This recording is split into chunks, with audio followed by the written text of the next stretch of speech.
আজকে ফাইনালি আমাদের 3 রাত 4 দিনের মন্দারমণি দীঘা ট্যুর শেষ হতে চলেছে। আজকে ফাইনালি আমরা যাব বাড়ির পথে। সকালবেলা তাড়াতাড়ি একটা রেস্টুরেন্টে চলে এসেছি ব্রেকফাস্ট করতে। একটা হেভি ব্রেকফাস্ট করে হোটেলে গিয়ে রেডি হয়ে বেরিয়ে যাব। Everyone, welcome back to my channel. তো আমরা আজকে দীঘা থেকে ফাইনালি বাড়ি যাচ্ছি আর আমরা রাস্তায় বেরিয়েও পড়েছি। আর আজকে দীঘা থেকে মেরিন ড্রাইভ করে সোজা যাব শৌলা ব্রিজ, আর শৌলা ব্রিজ থেকে কাঠি থেকে সম্পূর্ণ একটা নতুন রাস্তা দিয়ে আজকে যাব বাড়ি।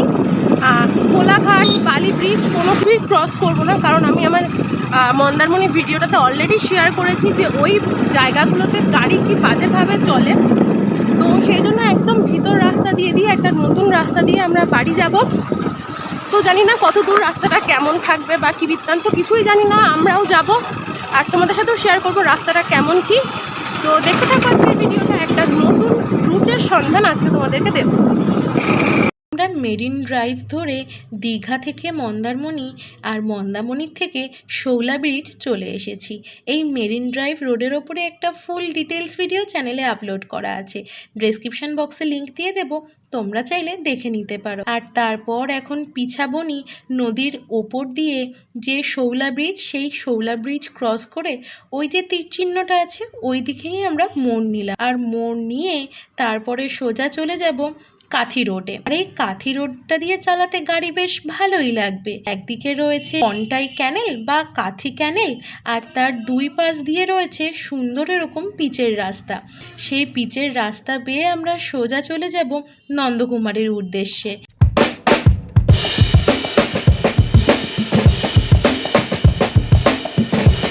আর এই নন্দকুমার পৌঁছানোর জন্য দুটো ব্রিজ কিন্তু আমাদেরকে অতিক্রম করতে হবে।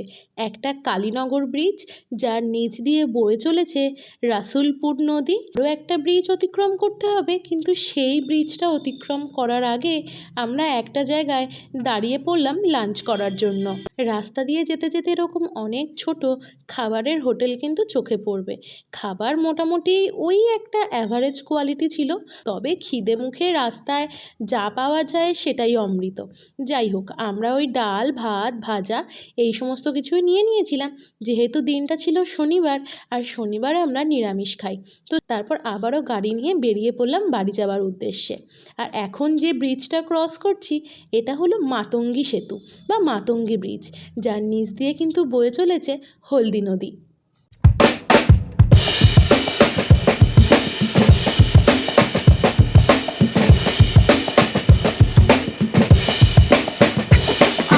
ফাইনালি আমরা ওই 4-5 ঘন্টা চালানোর পর পৌঁছে গেলাম নন্দকুমার। যেহেতু নন্দকুমারের রাস্তাটা খুব সংকীর্ণ আর গাড়ির চাপ প্রচণ্ড বেশি, আর যেহেতু আমরা খুব একটা পাকাপোক্ত রাইডার নই, তো আমাদের বেশ অনেকটাই টাইম লেগে গেল দীঘা থেকে নন্দকুমার আসতে। আর নন্দকুমার থেকে এই বাঁদিকের রাস্তাটাতে টার্ন নিলেই মোটামুটি ওই 14 কিলোমিটার যাওয়ার পর গেওনখালি বলে একটা জায়গা আছে। আমরা সেই গেওনখালির উদ্দেশ্যেই এখন রওনা হচ্ছি। নন্দকুমার থেকে গেওনখালি যদি তুমি গুগল ম্যাপে সার্চ করো তাহলে কিন্তু এই রাস্তাটার লিঙ্ক পেয়ে যাবে। তো চলো, আমাদের ওই 14 কিলোমিটার যেতে মোটামুটি 45 মিনিট মতন টাইম লেগেছিল। আসল ব্যাপারটা হলো, আমরা গেওনখালি আসার পর জানতে পারলাম গেওনখালি থেকে নাকি নূরপুর যাওয়ার কোনো ব্রিজ নেই। মানে রূপনারায়ণের ওপরে একটাই ব্রিজ, সেটা কোলাঘাট। আর যে কোলাঘাট রোডটাকে আমরা অ্যাভয়েড করতে চাইছিলাম, তার জন্যই এখন আমাদের গেওনখালি থেকে যেতে হবে সোজা ফেরিঘাটের উদ্দেশ্যে। ফেরিঘাটে কিন্তু স্কুটি নিয়ে ওঠা যায়, কিন্তু ফেরিঘাটে স্কুটি বাবদ আমাদেরকে 50 টাকা, আর আমাদের দুজনের জন্য আরও 20 টাকা, 20-40 টাকা পে করে, মানে টোটাল 90 টাকা পে করে কি ফেরিঘাটে আমাদেরকে স্কুটি তুলতে হয়েছিল। আর ফেরিঘাটটা বেশ ভেতরেই ছিল। তো ওই গুগল ম্যাপের সাহায্যে আর এলাকার লোকজনের সহায়তায় আমরা ফাইনালি ফেরিঘাটের দিকে পৌঁছে গেলাম। বায়ে বায়ে বাই দিচ্ছুন তা তোমার, ওরাই তো বললো বায়ে।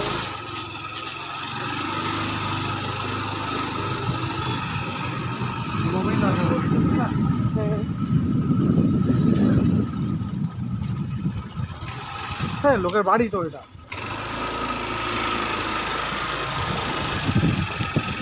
পেয়েছি বলে, খুঁজে পেতাম না গুগল। এই তো এই তো এটা এটা এটা এটা। এটা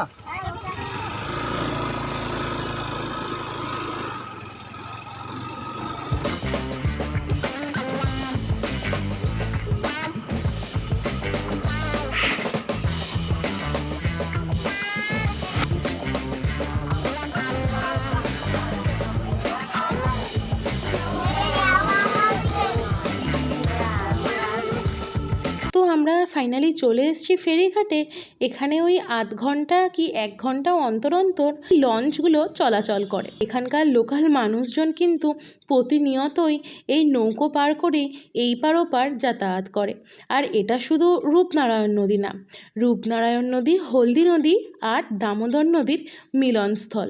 তো আমার তো বেশ জলে ভয়েই লাগে, বেশ ভয়ে ভয়েই স্কুটিটা নৌকায় তুললাম। আর তারপর নৌকার জার্নিটা কেমন ছিল সেটা তোমাদের সাথে শেয়ার করব একটু পরেই।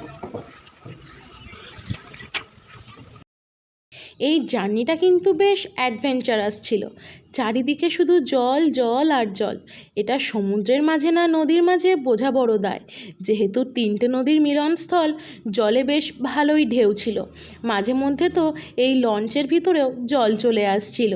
তোমরা যদি নিজেরা গাড়ি চালিয়ে বা কোলাঘাট ব্রিজ এই রাস্তাটাকে অ্যাভয়েড করে আসতে চাও, তাহলে কিন্তু তোমরা এই পথে দীঘা আসতেই পারো। আমার কিন্তু রোডটা বেশ ভালোই লেগেছে। সবসময় তো একই রোড দিয়ে আমরা দীঘা মন্দারমণি যাতায়াত করতেই আছি। এমন কোনো বাঙালি নেই যে দীঘা একবার হলেও যায়নি। আর কিছু কিছু মানুষ তো আছেই যে সুযোগ পেলেই দীঘায় চলে যায়। দীঘার মধ্যে একটা মায়া আছে। দীঘার প্রতি বাঙালির একটু অন্য রকমই টান। কিন্তু সবসময় এক রাস্তা দিয়ে না গিয়ে এরকম জলপথেও কিন্তু দীঘায় মাঝে মধ্যে যাওয়াই যায়। অদ্ভুত সুন্দর জায়গা এটা। দেখতে পাচ্ছ নদীর ঢেউ।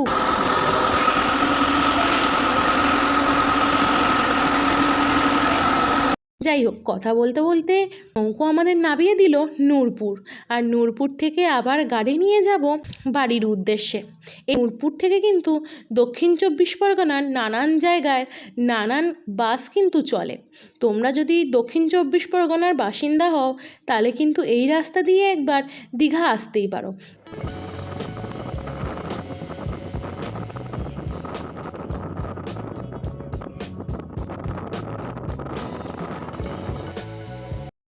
আর তবে এই ফেরিঘাট থেকে বেরিয়ে 5-7 মিনিটের রাস্তাটা কিন্তু খুবই বাজে। তবে এই 5-7 মিনিট বাজে রাস্তা অতিক্রম করলেই তারপর মেন রাস্তা। ওখান থেকে যে কোনো বাস ধরে তুমি তোমার গন্তব্যস্থলে হামেশাই পৌঁছাতে পারবে।